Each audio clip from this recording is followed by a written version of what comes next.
बिस्मिल्लाहिर्रहमानिर्रहीम। अस्सलाम वालेकुम नादरीन, आप यूट्यूब चैनल देख रहे हैं। मैं इमरान खान हूँ।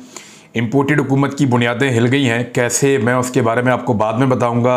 और भी बहुत बड़ी ख़बरें हैं, लेकिन सबसे पहले जो सैलाब मुतासरीन के हवाले से सूरत हाल है उस पर मैं आपको आगाह कर दूँ, क्योंकि आने वाले दिनों में हम इसके ऊपर लगातार बात करते रहेंगे, सूरत हाल आपको बताते रहेंगे, ताकि आपको सूरत हाल का अंदाज़ा रहे कि कितने लोग मुतासर हो रहे हैं और कितनी मदद की ज़रूरत है पाकिस्तान को इस वक्त। सबसे पहले तो ये है कि बिलाखिर जो हमारी हुकूमतें हैं उनको होश आ गई है, और इसके लिए जितना सोशल मीडिया को सराहा जाए उतना कम है।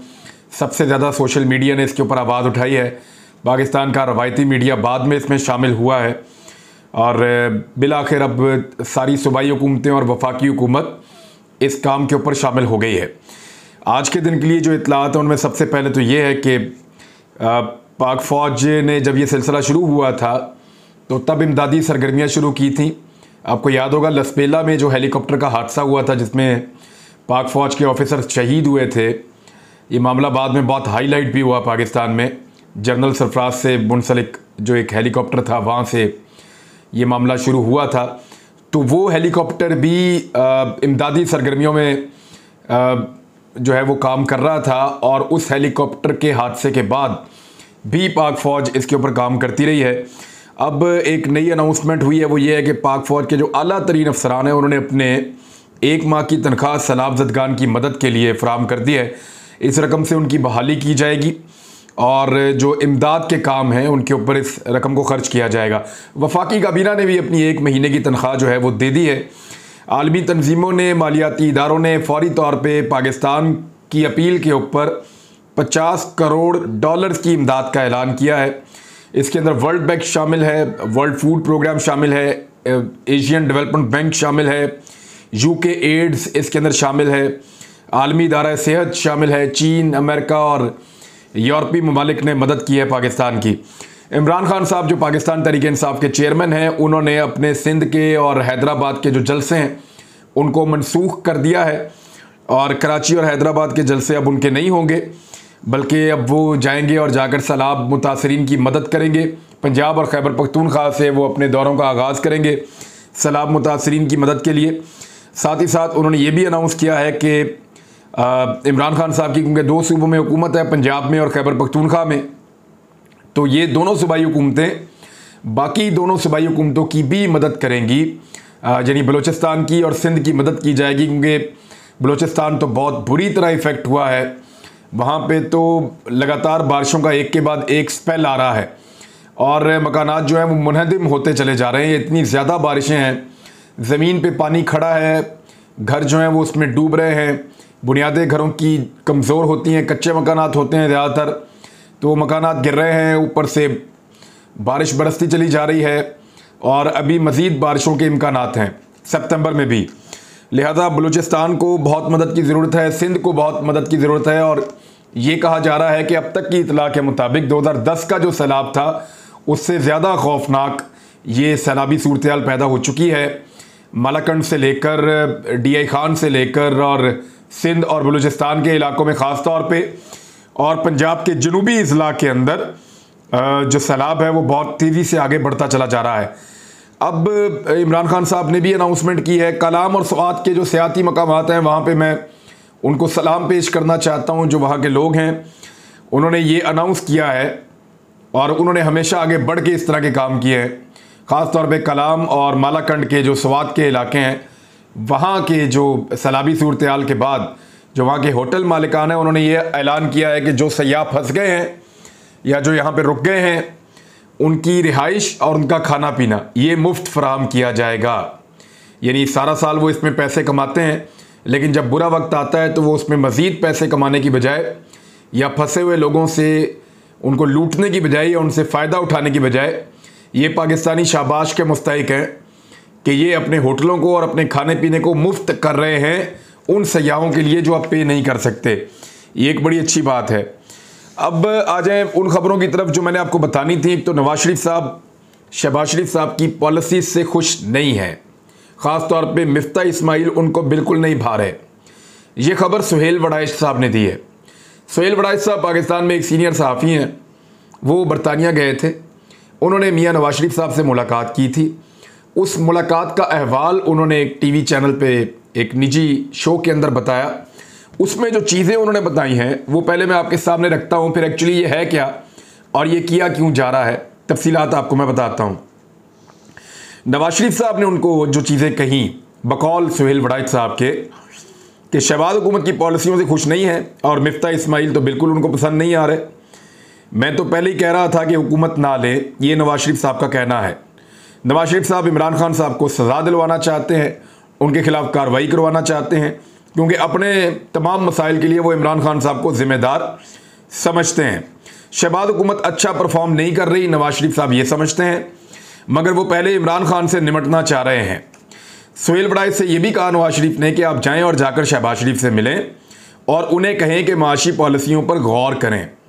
नवाज शरीफ अदलिया के खिलाफ एक नया बयानिया भी बना रहे हैं, ये उन्होंने कहा, और अब वो कुछ जजेस को और अदलिया को हो सकता है वो कोई लेटर लिखें या उसके बाद वो कार्रवाई शुरू करें, और वो अदलिया को और जजेस को उनके खिलाफ अब एक नया बयानिया बनाएंगे और उसके ऊपर वो काम करेंगे, और इस पर काम हो रहा है।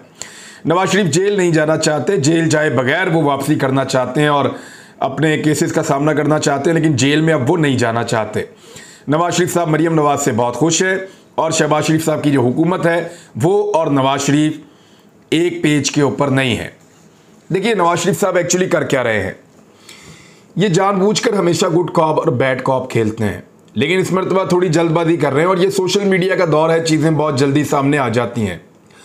ये जो हुकूमत बनी है ना शहबाज शरीफ साहब की, ये नवाज शरीफ साहब की मुकम्मल हमायत के साथ बनी है। अगर कोई ये कहता है कि नवाज शरीफ साहब इस हुकूमत के बनने के हमायती नहीं थे तो वो झूठ बोलता है। वजह यह है कि पिछली हुकूमत को गिराने और इस हुकूमत को बनाने में फजलुर रहमान और आसिफ अली जरदारी साहब पहले ही कह चुके हैं कि नवाज शरीफ साहब की मुकम्मल हमायत और नवाज शरीफ साहब की मुकम्मल कॉन्सेंट इसके अंदर शामिल थी।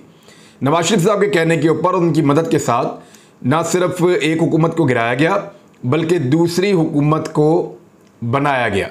इस तरीके से इमरान खान साहब को हटाकर शहबाज शरीफ को वज़ीर आज़म पाकिस्तान बनाया गया है। और अब ये बयानियाँ लाने की कोशिश की जा रही है कि नवाज शरीफ नहीं चाहते थे कि हुकूमत बनाई जाए, इन हालात में हुकूमत नहीं चलाई जा सकती, मुश्किल फ़ैसले करने पड़ेंगे, लिहाजा ये कड़वा घूंट किया गया है। नवाज शरीफ इसके ख़िलाफ़ थे। नवाज शरीफ का फार्मूला बहुत अच्छा है, वो पाकिस्तान को बहुत अच्छे तरीके से चला सकते हैं। हमें फंसा दिया गया था और हमें सारे इत्तेहादियों ने मिलकर फंसाया था और रफ्ता रफ्ता ये इल्ज़ामात मुमकिन तौर पे एस्टेब्लिशमेंट पे भी डाल दिए जाएं और फिर एक बयानिया बनाया जाए जिसमें नवाज शरीफ की वापसी और PMLN की वापस पाकिस्तानी पॉलिटिक्स में आने की राह हमवार की जाए। एक्चुअली ये वो गेम है जिसके ऊपर काम किया जा रहा था, लेकिन जल्दी भांडा फूट जाता है और जल्दी सारी चीज़ें सामने आ जाती हैं। कोशिश ये की जा रही है कि शहबाज शरीफ साहब ने ये करने की कोशिश की लेकिन ये हो नहीं पाया। अब जब सुहेल वड़ाइच साहब ने ये बात की और इसके साथ अगर आप जोड़ के देखें आबिद शेर अली की प्रेस कॉन्फ्रेंस को, अब वो तमाम लोग जो नून लीग के टिकट के ऊपर मुकाबला करने जा रहे हैं पंजाब में पाकिस्तान तहरीक इंसाफ का, और जो लोग MKM या पीपल्स पार्टी के टिकट के ऊपर मुकाबला करने जा रहे हैं सिंध में पाकिस्तान तहरीक इंसाफ का, इसी तरह जो लोग खैबर पख्तूनख्वा में फजलुर रहमान या नून लीग या बाकी टिकटों के ऊपर मुकाबला करने जा रहे हैं इमरान खान साहब का, ये 9 की 9 नशस्तों के ऊपर जो लोग इमरान खान साहब का मुकाबला कर रहे हैं वो सारे अवाम में क्या मुंह लेकर जाएंगे। वहाँ अवाम जो है वो इनका इंतज़ार कर रही है कि आप लोगों ने तो जीने के काबिल नहीं छोड़ा।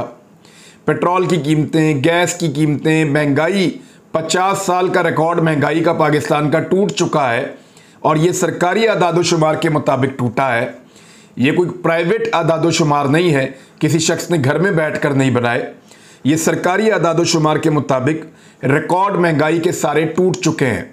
तो ऐसी सूरत हाल में अवाम के पास वोट लेने के लिए कैसे जाएंगे जब बिजली मिल नहीं रही और जो मिल रही है वो इतनी महंगी है कि लोग बिल अदा नहीं कर पा रहे। पेट्रोल की कीमतें भी आपके सामने हैं और जो अशिया खुर्दोनोश हैं, खाने पीने की चीज़ें, उनकी कीमतें भी आपके सामने हैं। तो ऐसी सूरत हाल में जो आबिद शेर अली ने किया वही सबको करना पड़ेगा, अपनी ही हुकूमत के खिलाफ एहतजाज और अपनी ही हुकूमत के खिलाफ बातचीत। लेकिन नवाज शरीफ साहब को ये चीज़ रास नहीं आई। फिर नवाज शरीफ साहब को फौरी तौर पे उसका रिबटल जारी करना पड़ा, उसकी तरदीद जारी करनी पड़ी। नवाज शरीफ साहब कहते हैं the negative comments attributed to me about Prime Minister Shehbaz Sharif are misleading and incorrect. I remain hopeful that the sincere and tireless efforts by Shehbaz Sharif under the most challenging circumstances will bear fruit and he will steer the country out of the mess created by Imran Khan. इसका जो नवाज शरीफ साहब कहना चाह रहे हैं वो ये कि वज़ीर आज़म शहबाज शरीफ के बारे में मुझसे मंसूब मनफी तबसरे गुमराह कुन और गलत हैं। यानी जो बात अब ये सोचना पड़ेगा सुहेल वड़ाइच साहब को कि उन्होंने जो बात की उसको कैसे गलत करार दे रहे हैं नवाज शरीफ साहब। सुहेल वड़ाइच साहब खुद मिले हैं नवाज शरीफ साहब से और वो वापस आए पाकिस्तान में, तो अब नवाज शरीफ साहब ये कह रहे हैं कि जो मेरे से मंसूब उन्होंने बात की है वो ना सिर्फ गुमराह कुन है बल्कि गलत है। मुझे उम्मीद है कि इंतहाई मुश्किल हालात में शहबाज शरीफ की जो कोशिशें हैं उनको फल निकलेगा, उनका फल मिलेगा और वो मुल्क को इमरान खान के पैदा किए हुए ख़राब सूरत हाल से निकाल लेंगे, ये नवाज शरीफ साहब का कहना है। लेकिन ये इसमें एक दो चीज़ें और बड़ी इंपॉर्टेंट हैं। देखें, एक तो वो हमेशा गुड कॉप बैड कॉप खेलते हैं और हमेशा जो गुड कॉप और बैड कॉप उन्होंने खेला है पाकिस्तान के इदारों के साथ खेला है। एक भाई इदारों को या पॉलिटिकल पार्टीज़ को मारता है, दूसरा भाई उनके साथ सुलह करता है और मफामत करता है। ऐसे ही आगे बढ़ते चले गए हैं।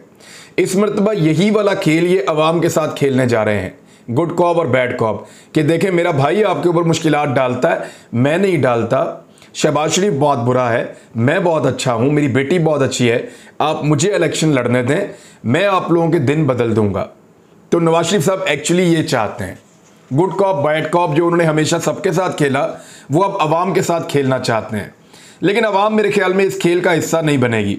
अवाम ने बड़ी तकालीफ बर्दाश्त की है और अवाम जानती है कि शहबाज शरीफ ने जो कुछ भी किया, जितना कुछ भी किया, चाहे वो मिफ्ता इस्माइल के ज़रिए से करवाया हो, चाहे वो खुद उनके अपने फैसले हों, ये जो कुछ भी मौजूदा इम्पोर्टेड सरकार ने किया, इसके लिए नवाज शरीफ साहब और आसिफ अली जरदारी साहब और मौलाना फजल रहमान साहब, ये तीनों लोग बराबर के हिस्सेदार हैं और ये तीनों लोग उतने ही जिम्मेदार हैं जितनी की मौजूदा इम्पोर्टेड सरकार। अब अगर कोई बयानियाँ बनाते हैं अदलिया के ख़िलाफ़ तो एक नई मुश्किल पैदा हो गई है। वो नई मुश्किल क्या है? वो नई मुश्किल ये है कि अब मुकदमात दर्ज होंगे पंजाब में और खैबर पख्तूनख्वा में। जैसे ही नवाज शरीफ साहब या मरीम नवाज साहिबा अदलिया के ख़िलाफ़ बयानात देने की कोशिश करेंगे, मिसाल के तौर पे राणा सनाउल्लाह साहब पे मुकदमा दर्ज हो गया है और ये मुकदमा दर्ज हुआ है गुजरात में।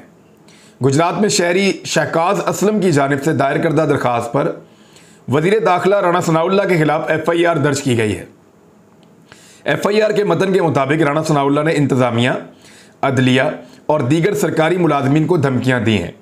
वैसे वो धमकियों वाली मैंने भी फुटेज जो है उसको अपलोड किया था। ना सिर्फ राणा सनाउल्लाह साहब जजेस को धमकियाँ दे रहे थे घेराव करने की, बल्कि वो ऑफिसर्स को और उनके बच्चों को भी धमकियां दे रहे थे, उनकी फैमिलीज़ को भी धमकियां दे रहे थे और बड़ी खौफनाक धमकियां उन्होंने दी हैं। अब मुकदमे की दरख्वास्त में कहा गया है कि वज़ीर दाखिला राणा सनाउल्लाह के खिलाफ मुकदमा दर्ज करके कार्रवाई की जाए। उन्होंने अदलिया के घेराव, जजों को आईनी काम से रोकने की धमकी दी है। और इसके अलावा नवाज शरीफ साहब और मरीम नवाज साहिबा और शहबाज शरीफ के खिलाफ मुकदमात की दरख्वास्तें दायर की गई हैं। फ़ौज मुखालिफ बयानात पर नवाज शरीफ और दीगर के खिलाफ दरख्वास्तें दायर कर दी गई हैं कि फ़ौज के खिलाफ, और ये लाहौर के थाना ग्रीन टाउन में जमा करवाई गई हैं, जिसमें ख्वाजा आसिफ, अयाज सादिक, परवेज़ रशीद के नाम भी शामिल हैं, नवाज शरीफ और मरीम नवाज के अलावा। तो अब जो खेल शुरू किया राणा सनाउल्लाह साहब ने और वफाकी हुकूमत ने, उस खेल के अंदर पंजाब की सूबाई हुकूमत कूद पड़ी है और खैबर पख्तूनख्वा हुकूमत भी इसके ऊपर काम जारी रखे हुए है। यानी आप यहाँ से अंदाज़ा करें कि जो बयानात इमरान खान साहब ने दिए उनकी इंटेंसिटी बड़ी लो थी। जो बात शहबाज गिल ने की वो बहुत लो इंटेंसिटी के साथ की, बहुत कम जहरीली थी। लेकिन जो बातें नवाज शरीफ और उनके साथियों ने और मौलाना फजल रहमान ने की, उन बातों में जहर बहुत ज़्यादा था। तो उनके ऊपर भी मुकदमात उसी नौइयत के या उससे ज़्यादा शदीद नौइयत के दर्ज किए जा सकते थे। बहुत होल्ड किया इमरान खान साहब ने और उनकी हुकूमतों ने, सूबाई हुकूमतों ने, लेकिन जब उनको दीवार के साथ ज़्यादा लगाया गया तो अब वो भी मुकदमात दर्ज करवा रहे हैं। साथ ही साथ क्योंकि तौहीन अदालत की कार्रवाई जो है वो की जा रही है इमरान खान साहब के ख़िलाफ़ और उसको अब सुना जाएगा, तो मरियम नवाज, राणा सनाउल्लाह, फजलुर रहमान और दीगर के खिलाफ तौहीन अदालत की दरखास्त एक दायर कर दी गई है। इस्लामाबाद हाई कोर्ट में मरियम नवाज, राणा सनाउल्लाह, मौलाना फजलुर रहमान और दीगर के खिलाफ तौहीन अदालत की दरखास्त दायर की गई है। दरखास्त में इस्तदा की गई है कि मरियम नवाज और दीगर के खिलाफ तौहीन अदालत की कार्रवाई शुरू की जाए। और अली एजाज भुट्टर साहब ने इस दरखास्त को दायर किया है। मुस्लिम लीग नून के रहनुमाओं में अताउल्लाह तारड़, मरियम औरंगज़ेब को भी दरखास्त में फरीक बनाया गया है। इन लोगों ने 3 हफ्ते पहले और उससे पहले भी कई मरतबा मुअज़्ज़िज़ अदलिया के जज साहिबान को डायरेक्टली तनकीद का निशाना बनाया है। और वो कोई जुडिशल मजिस्ट्रेट या कोई छोटे ओहदे के जज साहिबान नहीं थे, वो सुप्रीम कोर्ट ऑफ पाकिस्तान के मुअज़्ज़िज़ जज साहिबान थे जिनके ऊपर बड़ी बदतरीन तनकीद की गई है। लिहाजा अब हर वो हथियार जो तैयार किया था राणा सनाउल्लाह ने और वफाकी हुकूमत ने इमरान खान साहब के खिलाफ, उसी हथियार से वापस पलट कर जवाब देने का फैसला किया है पाकिस्तान तहरीक इंसाफ ने, उनके लॉयर विंग ने और उनकी पंजाब की और खैबर पख्तूनख्वा की हुकूमतों ने। तो ये एक अनफॉर्चुनेट सिचुएशन है मेरे ख्याल में। बयानात के ऊपर और इन चीज़ों के ऊपर एक जमहूरी मुल्क के अंदर इस किस्म के इकदामात नहीं होने चाहिए, लेकिन अब क्योंकि ये खेल शुरू हो गया है तो इसको कहाँ तक ले जाया जा सकता है, एक बड़ा सवाल है। लेकिन एक सवाल और भी है, जो इस वक्त वफाकी हुकूमत है उसके साथ बहुत ताकतवर हल्के मिले हुए हैं, और जब ताकतवर हल्के मिले होते हैं तो चीज़ें बहुत तेज़ी से होती हैं, एक्शन बहुत तेज़ होते हैं।